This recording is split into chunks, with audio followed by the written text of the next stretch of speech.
Revenir sur les origines d'un personnage devenu un mythe vidéoludique tout en l'actualisant pour coller à l'ère du temps n'est pas une mince affaire. C'est pourtant ce que tentent Square Enix et Crystal Dynamics avec Tomb Raider et une Lara Croft New Look plus jeune qui, dans un univers plus sombre et plus violent que celui qu'on lui connaît, va se transformer en aventurière endurcie à l'instinct de survie sans pareil.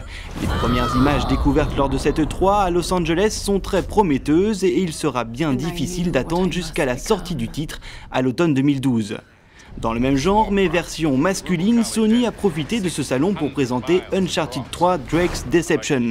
Dans ce nouvel opus, les studios de Naughty Dog repoussent une nouvelle fois l'immersion dans le jeu, tant les cinématiques sont réussies et le scénario bien ficelé. Date de sortie 1er novembre 2011, il devrait être un des titres phares des fêtes de fin d'année. Toujours en action-aventure, voici les images d'Assassin's Creed. Dans ce dernier volet de la trilogie d'Ubisoft, l'assassin Ezio évolue dans les rues de Constantinople, un titre qui met la barre encore plus haut que les deux opus précédents. Les fans seront comblés, les autres aussi. Dans un autre registre, ce sont les FPS qui se sont imposés dans cette grand-messe du jeu vidéo, avec l'inévitable Call of Duty Modern Warfare 3 qui en a mis plein la vue aux journalistes du monde entier. Le réalisme y est sans cesse plus saisissant et le scénario hollywoodien promet des suées froides toujours plus fortes du fond de votre canapé.